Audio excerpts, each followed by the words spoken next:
Morning students and all my dear friends, welcome to your on YouTube channel voice of students. और GD classes के इसी क्रम में आपका स्वागत है। और जैसे कि मैंने आपको बताया था हाउ टू क्रैक जीडी, और मैंने आपको ये भी बताया था कि आपके टॉपिक्स के अकॉर्डिंग, टॉपिक्स के अलावा जो सबसे इंपॉर्टेंट पार्ट है कि जीडी किन बेसिस पे क्लियर किया जाता है। जीडी क्लियर करने के लिए ग्रुप डिस्कशन में आपको कौन कौन से पॉइंट्स पे काम करना होता है, एज वेल एज कौन से पॉइंट्स आपको इग्नोर करने होते हैं, अवॉइड करने होते हैं। इसी मोटो के साथ आज आपकी क्लास का टाइटल है how to crack GD, how to clear GD.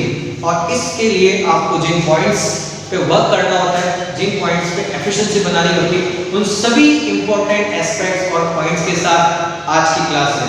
तो अब तक आपको 20 टॉपिक्स पे प्रोवाइड करवाया गया, अपलोड किया गया, लेकिन आज की क्लास उससे कहीं ज़्यादा इंपॉर्टेंट है क्योंकि ये जीडी की बेसिक्स में ये उन हर एक एस्पेक्ट को कनेक्ट करते हैं, मैटर बनाया गया है, टच करते हैं, यूज करते हैं, इन्वॉल्व करते हैं, प्रॉपर क्लास बनाई गई है।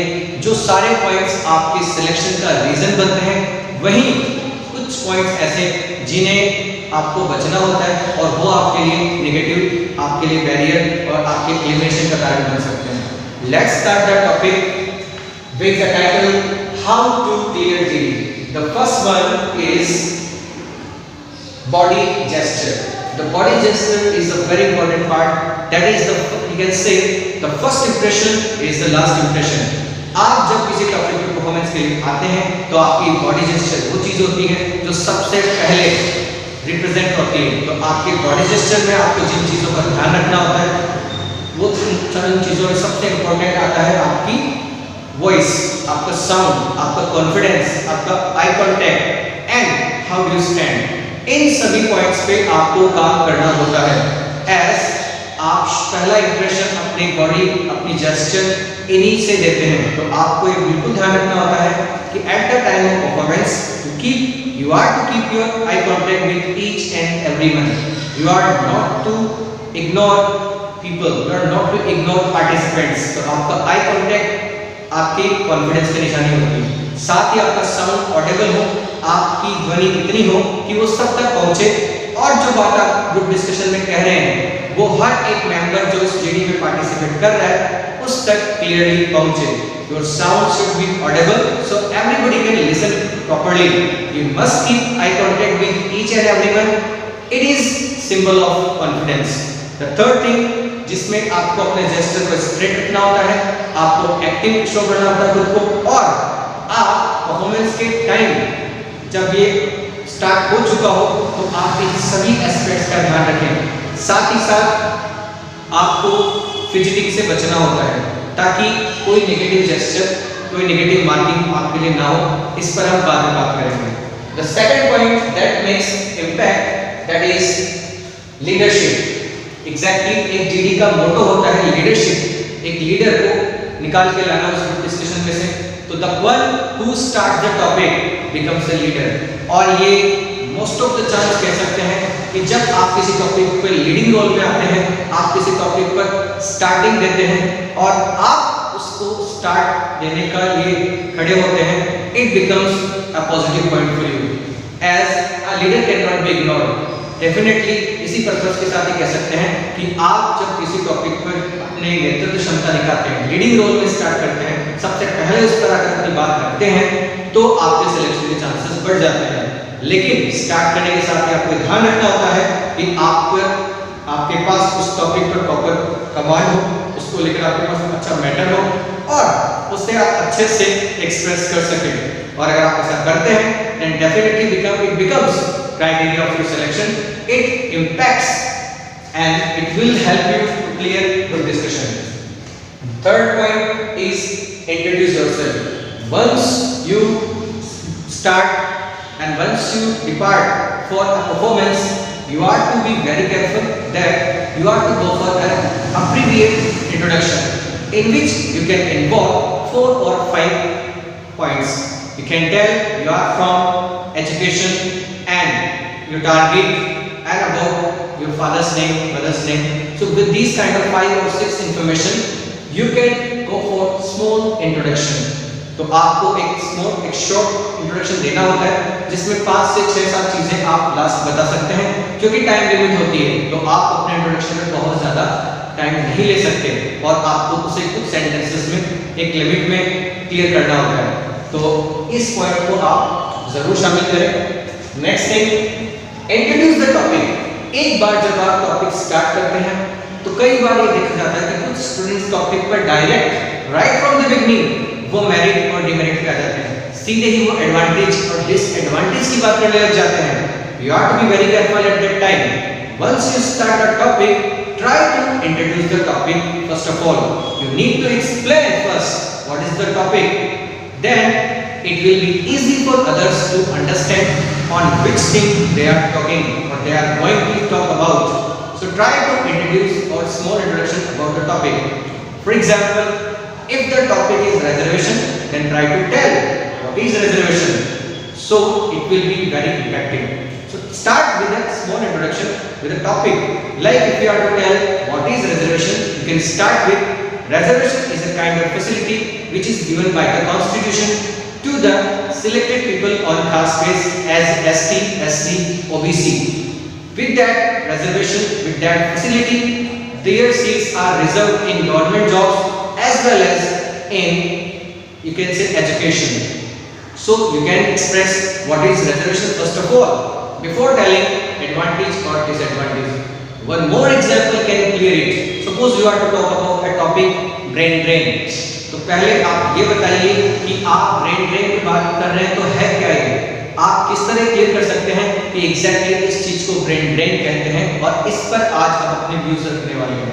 So try to tell brain drain is a process in which some students of country or they immigrate themselves to other country in order to settle their lives permanently, and they go sometimes for money purpose as well as for higher studies. So immigration of well qualified people of the country to other country in order to settle there permanently or to earn money or for higher study is called brain drain.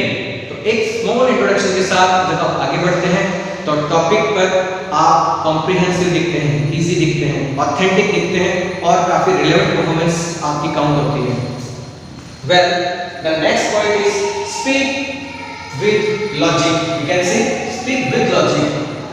तो आपको जब आप बोल रहे होते हैं तो आपकी हर बात में एक लॉजिक, एक रिलेवेंट, एक अप्रोप्रिएट एस्पेक्ट दिखना चाहिए। जैसे कई बार आप जब परफॉर्मेंस देते हैं तो आपको अपना पॉइंट वहीं से पिक करना होता है जहां से जस्ट आपसे पहले वाले ने किसी पॉइंट पे छोड़ा है। You have to pick the point right from there where somebody has quit and you will look that you are speaking with proper logic. इन पॉइंट्स पे आपको ध्यान रखना होता है। Well, the next point is background of topic. Most of the topics have their background, have their history. तो आप किसी टॉपिक पर जब बैकग्राउंड से बात करते हैं तो आप ये दिखाते हैं कि आप टॉपिक पर बिगनिंग से बात कर रहे हैं। आप सिर्फ उसको आज के परिप्रेक्ष्य में नहीं बल्कि उसको पास्ट के परिप्रेक्ष्य में भी देख सकते हैं कि जब टॉपिक ये पहले या उसके सालों पहले, डिकेड्स पहले इस पर जब बात की जाए तो क्या एस्पेक्ट होता। जब समय, काल, परिस्थितियां इनमें चेंज आता है तो टॉपिक के मैटर उसकी अप्रोप्रिएट होने पर, उसके रिलेवेंट होने पर भी चेंज आता है। फॉर एग्जाम्पल, जो रेजर्वेशन कभी स्टार्ट किया गया था अच्छे के लिए, इसका मकसद अच्छा था, जिसके स्टार्टिंग करने के पीछे मोटो अच्छा था और तब वो था भी बेहतर, तब उसको लगाया जाना, इम्प्लीमेंटेशन भी जरूरी था। So at the time of starting when reservation system was started, it was appropriate, it was demand of time, it was a better decision to uplift some people और caste so they can contribute to the development of country, they can contribute their efforts for the nation. Before that they need to improve their level. So that time the motto was good, the target was good, the purpose was good, and the condition also demanding, the condition was demanding these kind of facilities for the backward people of our nation. So इस background के साथ आप start कर सकते हैं। The next thing you are to involve in your performance, that is data based information. Exactly, आपको अपनी हर performance में डेटा को मेंशन करना होता है क्योंकि जब आप किसी टॉपिक पे डेटा को डालते हैं, किसी पॉइंट्स पे डेटा रखते हैं और उस बेस पे जो आप बात करते हैं वो ज़्यादा अप्रोप्रिएट, लॉजिकल और आप ये कह सकते हैं तर्कसंगत लगती है, उसमें दम होता है, क्योंकि आप अपनी बात के पीछे फैक्चुअल डेटा लेके चल रहे हैं, तो आपकी बात को नकारा नहीं जा सकता, उसे इग्नोर नहीं किया जा सकता और वो काफ़ी ज़्यादा वैल्यूएबल बन जाती है जब आपके पास में फैक्चुअल डेटाज हो, ऑथेंटिक डेटाज हो और इन्हीं डेटाज के बेस पर आप ये भी बता सकते हैं कि पर्टिकुलर गवर्नमेंट की योजना, कोई स्कीम किस तरफ जा रही है, उसका क्या इम्पैक्ट आ रहा है, क्या हम एक्सपेक्टेड रिजल्ट प्राप्त कर रहे हैं, जिस उद्देश्य से योजना शुरू की गई क्या उसमें वो रिजल्ट आ रहा है, ये आप डेटा से बता सकते हैं। इवन अगर आप एक टाइम वेव के साथ 2 टाइप ऑफ डेटा बताते हैं, like before 5 years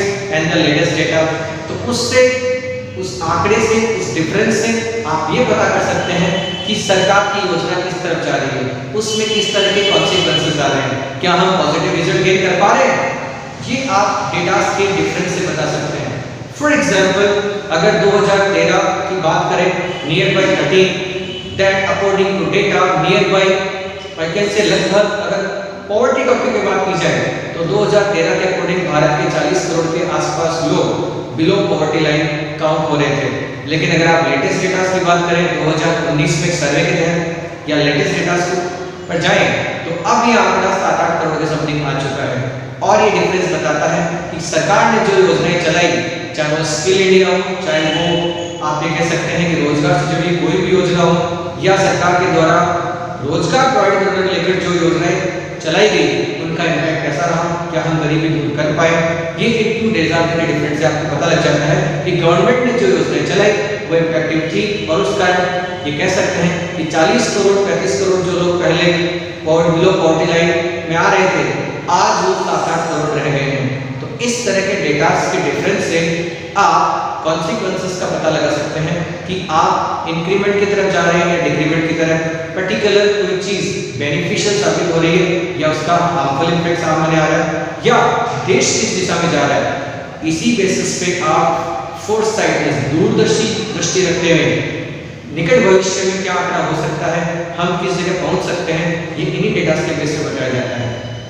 Well, move forward with the next point, that is advantage and disadvantage.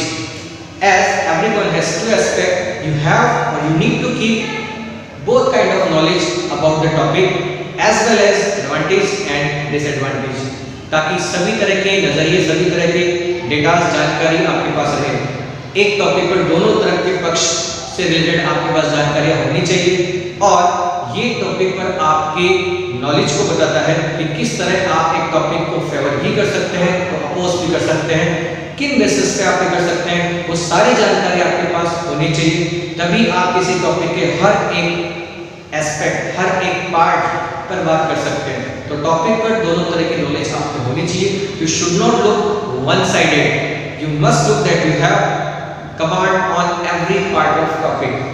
Well, we move forward to the next topic, idioms, chords and expression. Exactly, idioms makes your performance nice, better. When you add expression in your language, when you add idioms, chords, it makes your performance better, attractive और charming. जब आप मुहावरों का use करते हैं तो आपकी बात इम्पैक्टिव लगती है।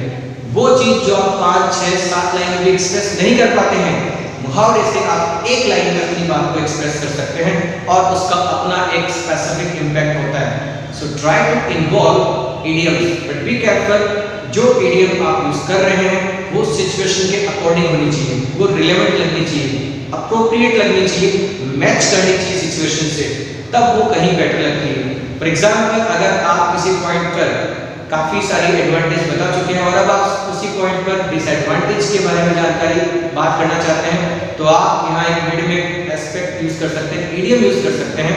As there are so many benefits of that thing like mobile as well as it has demerits. You can say as every coin has 2 aspects, mobile has some demerits for the students. तो इस तरह से appropriate idiom को mention करके आप अपनी performance को काफी अच्छा बना सकते हैं। If you talk about the next point, that is conclusion, कि जब आप किसी टॉपिक पर सभी तरह के एस्पेक्ट पर बात कर लेते हैं, merits, demerits, datas, logic, factual datas, तो फाइनली इन सब के पीछे आप जिस निष्कर्ष पे पहुंचे, आप जिस नतीजे पे पहुंचे, वो आपको कंक्लूजन में बताना होता है। Here you can also involve your personal views or suggestion to make the things better. Conclusion में ही आप अपनी व्यूज, अपनी पर्सनल ओपिनियन इनको एक्सप्रेस कर सकते हैं कि इतनी बात करने के बाद आप इस टॉपिक पर किस नतीजे पे पहुंचते हैं, आपका व्यू क्या कहता है, फाइनली आप इस टॉपिक पर किस तरह से फिनिश करना चाहते हैं। So you can add every kind of view. If you have better ideas, suggestion to make the things better, you can involve these kind of part in your conclusion. और आप ये भी कह सकते हैं कि conclusion ही वो part है जो आपकी knowledge को बताता है कि जब आप किसी टॉपिक पर बात कर चुके हैं तो फिर फाइनली आप किस लॉजिक के साथ, किन मैटर्स के साथ, किन एस्पेक्ट के साथ किसी एक दिशा में जाना चाहते हैं। यहाँ आपके पर्सनल आइडियाज, सजेशन से ये पता लगता है कि आपके पास कितने आइडियाज हैं। Can your mind produce ideas, can you generate ideas to make anything better. और यही एक जीडी का पर्पस भी होता है कि समूह में से कुछ बेस्ट ऑफ आइडियाज निकल के आए जिससे चीजों पर काम कर सके, जिन्हें अप्लाई किया जा सके और जिनके इम्प्लीमेंटेशन से बेहतर रिजल्ट हासिल किया जा सके। So try to give at least some better suggestion, some better ideas in conclusion. Then it will definitely create your specific. You can say it will be counted as a specific. As you have something, you have ideas, your mind can produce ideas. You are a candidate that must be selected in group discussion. So you need to add some suggestion. The next thing, after talking about all these, there are some other points. As I said about expression, it can be very important also. When you try to speak, when you are to perform on stage, or you are to discuss about particular topic or matter, your expression makes you natural speaker. When you speak with right expression, it will look natural. तो आप रटे हुए नहीं लगते हैं। जब आपकी language में एक्सप्रेशन होता है तो आप किसी टॉपिक पर जो बात करते हैं वो बिल्कुल ओरिजिनल लगती है। और कहते हैं ग्रामर का इतना रोल होता है इंग्लिश लैंग्वेज के किसी भी चीज को समझाने में, लेकिन जब आप अपनी लैंग्वेज में एक्सप्रेशन मेंशन करते हैं तो आप बेटर वे में चीजों को अगले तक डिलीवर कर सकते हैं। और एक्सप्रेशन ही आपकी लैंग्वेज को नेचुरल बनाता है और आपको रोबोट लैंग्वेज से बचाता है, मोनोटोनस होने से बचाता है। So try to involve right expression according to the situation. For example, if you are talking about the successful airstrike by Indian Air Force, you need to share, you need to express a brave moment, a proud moment. और जब आप इस तरह की बात करते हैं, एक प्राइड आपकी परफॉर्मेंस में दिखती है, एक गर्व का विषय होता है आपके लिए कि एयरफोर्स ने एक सक्सेसफुल एयर स्ट्राइक की। वो आपके लिए एक कॉन्फिडेंट, एक एक्टिवनेस, एक जोश का मैटर है, एक जोश की बात है। और इस तरह के मैटर पे आपका एक्सप्रेशन अलग होता है। वहीं अगर किसी आतंकवादी हमले में हमारे सैनिक शहीद होते हैं तो एक सिंपैथी, एक डेप्थ, एक सीरियसनेस और एक डिससैटिस्फैक्शन आपके एक्सप्रेशन में दिखना चाहिए कि किस तरह के आतंकवादी हमले क्यों हो रहे हैं, किस तरह से हमें अपने सैनिकों को क्यों खोना पड़ रहा है। वहाँ आपको सैनिकों के लिए सिंपैथी होनी चाहिए, उनकी फैमिलीज के लिए एज वेल एज सीरियसनेस होनी चाहिए, और साथ ही एक डिससैटिस्फैक्शन कि आप भी हम आतंकवाद की समस्या से क्यों जूझ रहे हैं। तो आपके एक्सप्रेशन आपको बिल्कुल ओरिजिनल और आपकी परफॉर्मेंस को बिल्कुल इंप्रेसिव बनाते हैं। The next point, after talking about the points, these are the 10 points that becomes symbol. These are the symbol of your success. It becomes selection criteria in group discussions. So try to involve every single point in your performance. If you can do it, definitely it will bring success for you. These are the very important aspect of any group discussion or debate. Don't ignore it and try to involve in your performance. Then it will surely become result for your success in group discussion.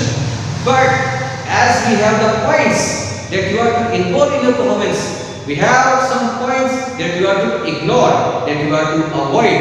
तो जहाँ कुछ points ये बताए मैंने आपको, जो आपको performance में ऐड करने हैं, वहीं कुछ points ऐसे भी हैं जिनसे आपको बचना है, जिन्हें आपको अवॉइड करना है और वो आपके लिए एज अ बैरियर हो सकते हैं। So the first one we talk about, that is fidgeting. Fidgeting means unnecessary body movements, अनावश्यक शारीरिक हरकतें जो आपके लिए नेगेटिव क्राइटेरिया हो सकती हैं आपके सिलेक्शन के लिए उनसे आपको बचना होता है। फॉर एग्जाम्पल, मैंने आपको बताया कि अगर आप राइट जेस्चर नहीं रखते हैं, अगर आप you are transforming the weight from one feet to other feet, your knees bending, you are just moving in a lazy way, or you are just not maintaining eye contact, so it will count it as negative gesture and it will become you can say the reason behind your elimination. So try to ignore fidgeting. Don't go for any kind of thing that can create negative impact, or don't go for negative gesture. One more example, suppose if you are just cracking the knuckles and you are just gazing at one place, you are making eye contact on the roof or floor, it will definitely create negative impact. So try to be aware and try to avoid fidgeting. The next thing, personal comments. You are to ignore that, or you cannot pass personal comments to anyone, or you cannot be target someone on personal base.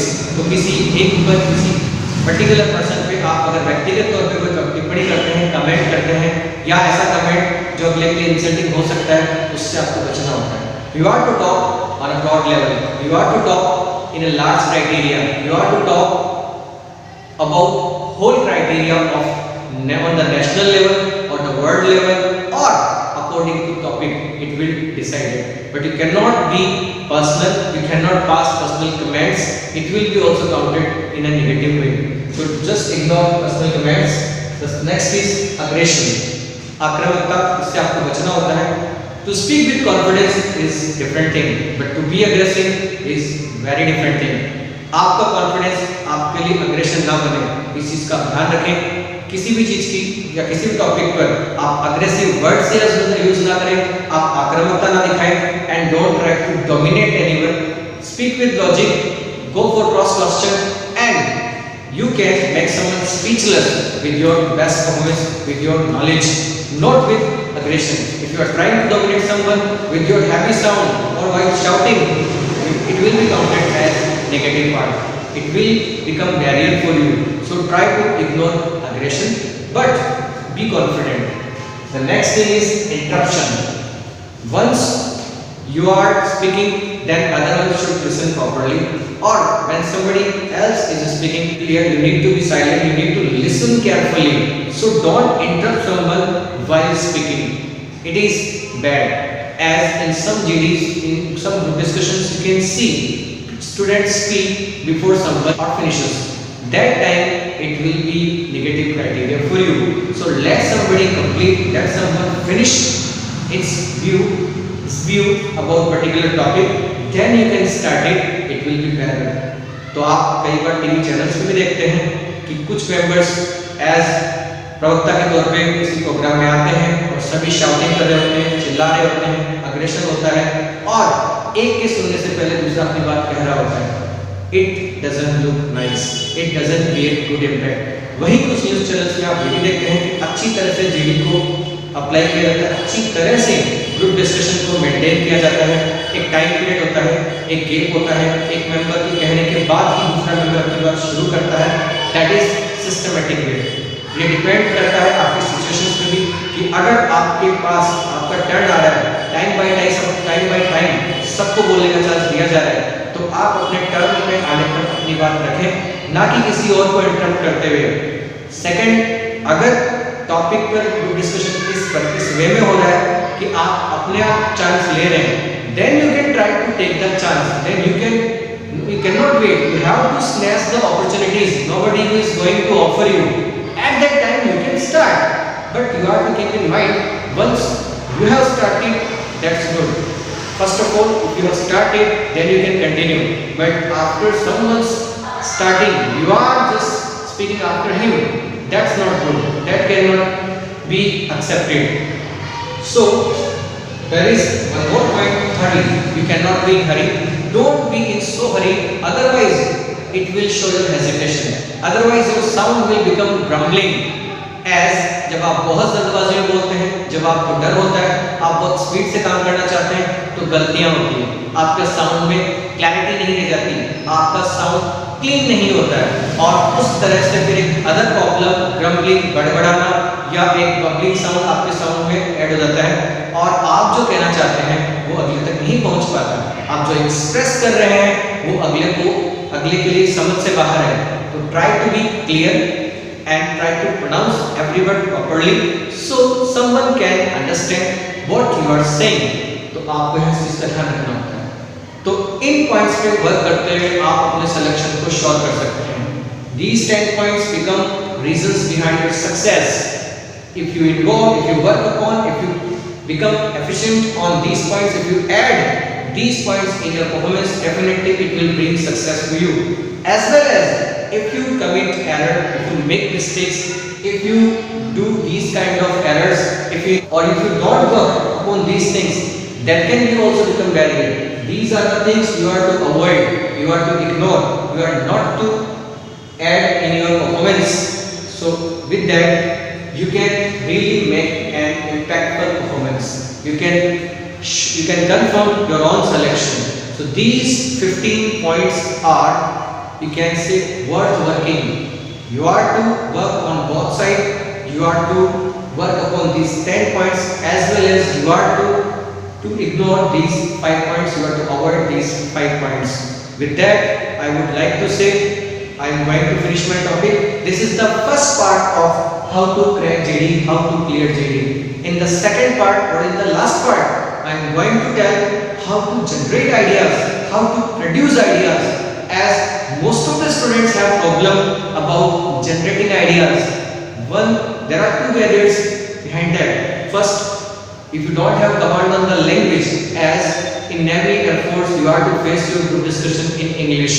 So first of all, you should have command on your language. The other or a bigger problem is that you don't know how to produce ideas. You don't have a brain that can produce ideas, then definitely it can be so dangerous to you. You can be eliminated in the last process of your GD or in the last process of your success. It can become huge barrier for you. तो अगली class उन students के लिए specially होगी जिन्हें ideas produce करने में problem आती है।